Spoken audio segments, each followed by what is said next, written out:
Snap is an industry leader in augmented reality. We're always redefining the way people experience fashion and beauty.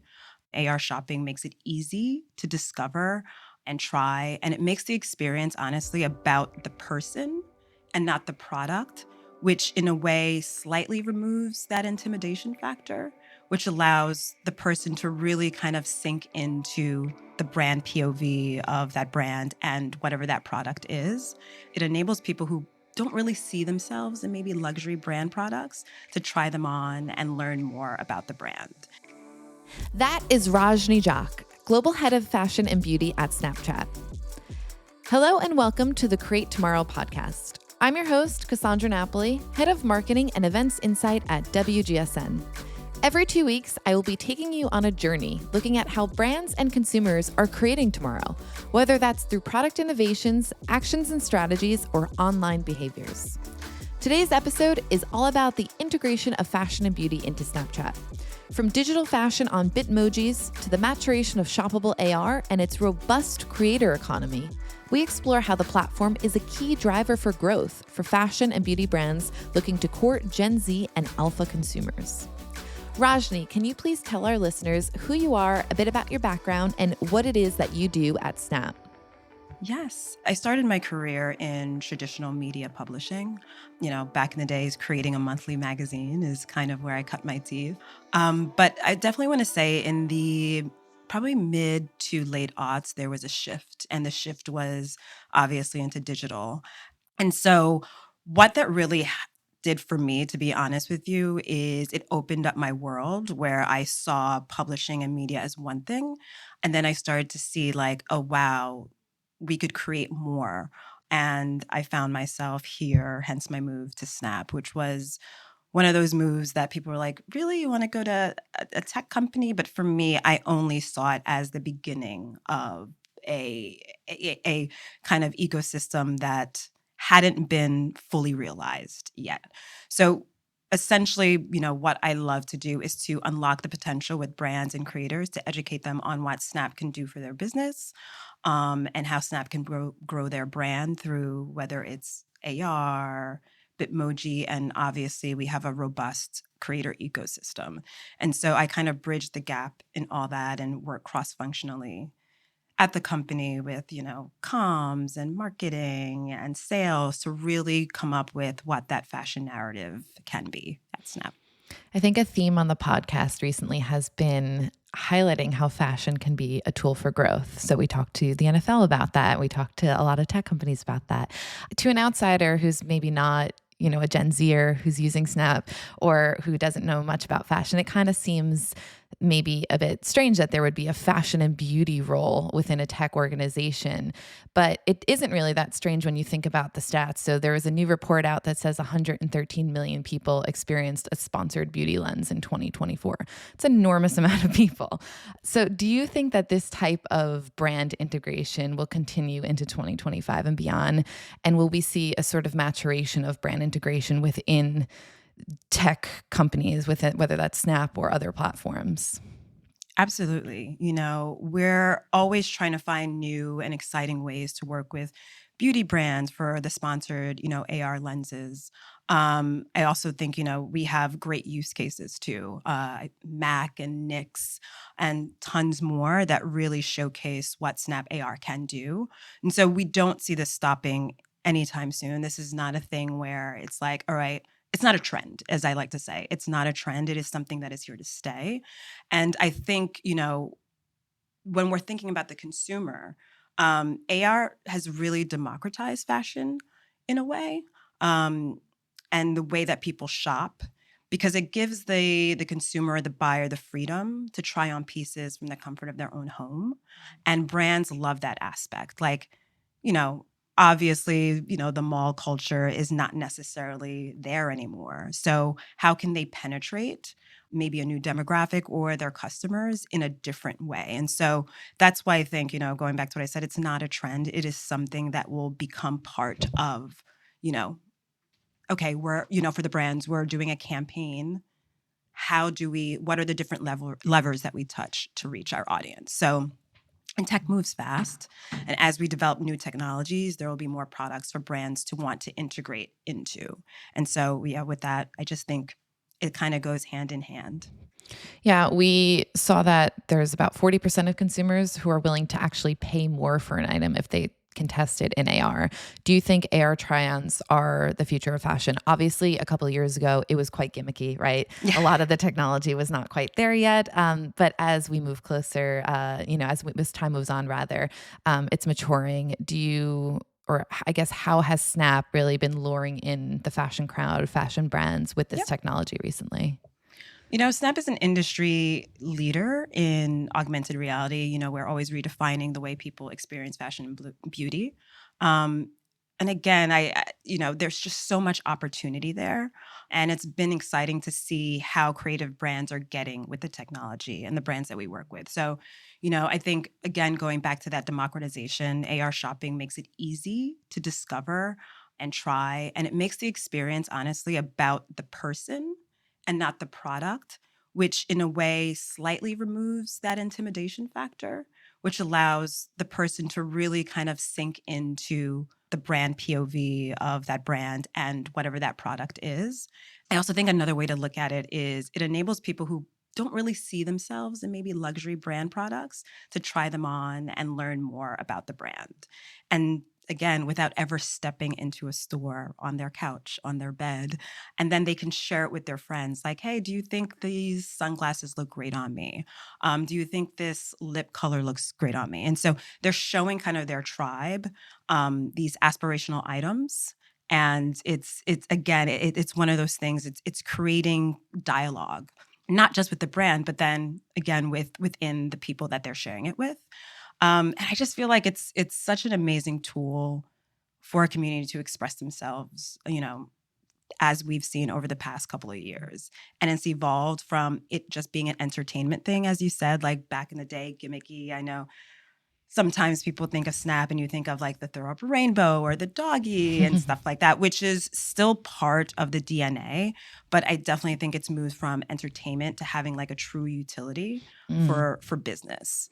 And going back to what you said about luring in the fashion brands, I think it's less about luring in those brands and more about how those brands see AR as an opportunity to engage with the new demographic. In real life setting, when you go into a dressing room, especially within a luxury store, it's intimidating, right? It's intimidating for me as an adult woman. So I can't imagine a young person kind of wanting to try something on and just having that experience. So I do think that it is a way for luxury brands to meet their future consumer. What is the end goal there? Is it just to kind of meet them and engage them now so that when they have disposable income later on, they'll want to spend with that brand because they'll have those forged memories with them? Yeah, it's the brands what, how we see it is they're either reintroducing themselves as a brand because as a younger generation sometimes like a brand could be your mom's brand or your dad's brand. So you never think that there could ever be any relationship to you to that. So the brands are either reintroducing themselves or just introducing themselves to a new demographic. And these are like the ways to be able to kind of like, oh, I I get that logo. I understand that logo. Or, oh, I'm starting to understand what that brand POV is. Or, maybe this brand uses particular colors in order to, tell their story. And so all those little bitty things create kind of like, a core memory in your head that as you get older, you know, you remember. I know, when I was younger, I remember when my mom had this Dior kind of clutch purse. And I didn't know what Dior was, but the one cool thing about it was just the way that the logo was on the bag. And I knew that the leather was great. You can smell it, like you could feel it. And was I buying Dior then? Absolutely not. But in my head, Dior was a brand that, for me was aspirational. I knew if you quote unquote made it, maybe that would be your first purchase. And so that's the same thing that's happening here. It's an introductory to, hey, here's a brand, here's an engaging way to talk to the brand. You might not be able to buy it now, but at least it's in your head and you can understand as you go through college and get older that this is a brand that created a core memory for you in the past, some way, somehow. Nice.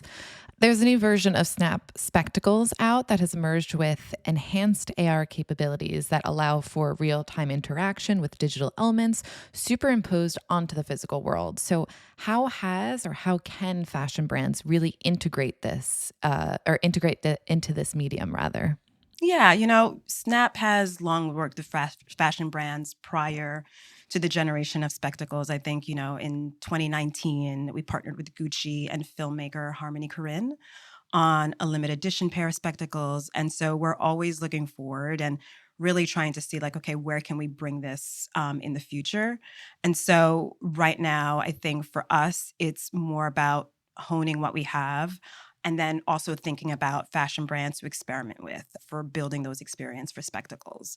And honestly, in a way to use AR to try on their new products. And so right now we're kind of in the space where we're really kind of, digging deep and really building that vision for that. Yeah. And I'm going to switch gears a little bit to just digital fashion in general now. So, a couple years ago, the metaverse was the sort of ultimate buzzword. It was everywhere, right?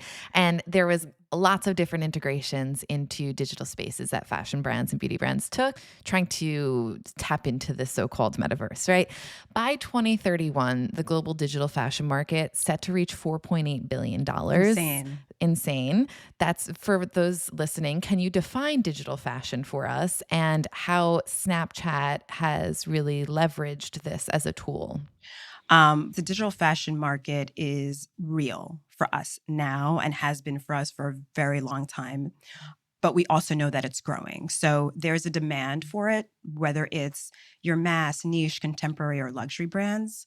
We know that there's a demand because of the numbers that you just said.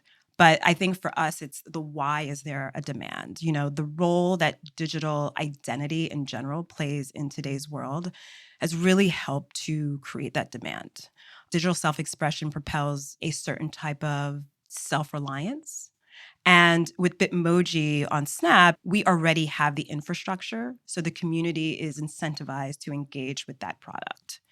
And, with Bitmoji, there's stickers. So if I talk to my friend and say, like, having a bad day or what's up, I can then send them my Bitmoji sticker, and my Bitmoji sticker might be wearing a brand on it, whether it's a branded brand or even our internal collection. So I think, our community is always styling their digital avatar in branded clothing. Digital dressing on Snap is honestly second nature, and they want to make sure that their digital self is a clear representation of who they are in real life. Yeah. And Snapchat also commissioned a study that said that global consumers indicated they felt that Snapchat creators' opinions were relevant throughout the shopping journey, particularly in the consideration and purchase phases. How are you nurturing in app creators? What should fashion and beauty brands pay attention to as a result of the internal creator economy within the Snapchat arena? Creators are a huge part of the Snapchat experience. We always say that watching their content on a creator from Snapchat is honestly like watching maybe a family member or maybe a best friend. I love to be bullish about this point is that the platform of Snap, when the creators are there, it's a very different feel than any other platform. And I think the reason being is the creators are a little looser, a little genuine with their content, a little more authentic. And when I say that, it's because they're showing kind of the BTS of their life, not necessarily the 1% of their life. And so they're showing you from the pimple that they got to what they're eating to waking up to not feeling their best. They're giving you kind of like the different stages of life in a way. And I think that content is super, super engaging. And I'm going to go back to what I was saying, the context of the world. I think people can be a bit fatigued by being perfect 24/7. That's why I think, a lot of brands are kind of like perking up to that notion and are seeing like, okay, this is how the creators on Snap work. They're not necessarily like uber polished. That's not to say that they don't show you their polished selves, but they're giving you kind of like they're giving you the scope of who they are.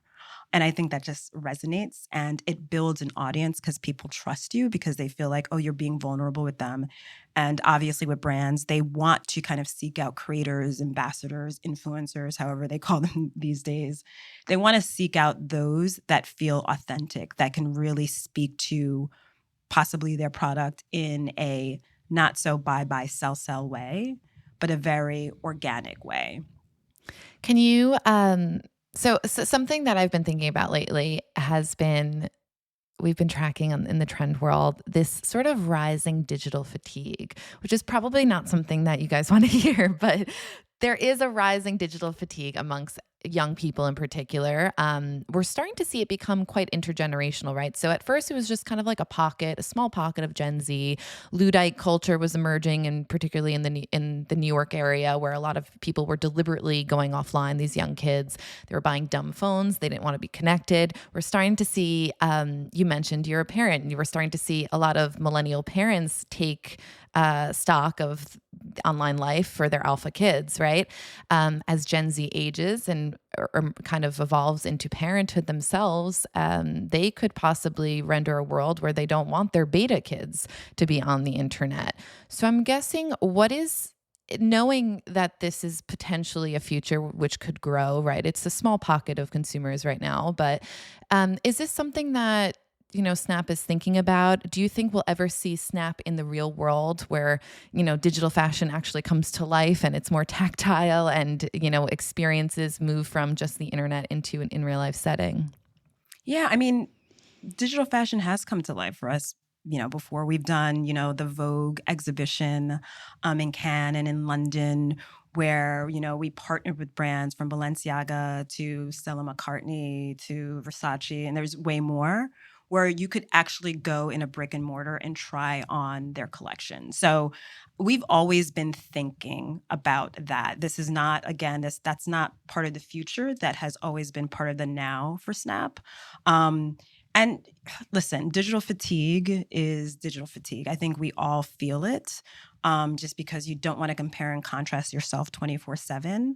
I know for me, I've taken measures into my own hands personally on how much phone time, platform time, whatever platform, you know, you've reached your limit. Goodbye. Take a breather, walk around the block, read a book, do something.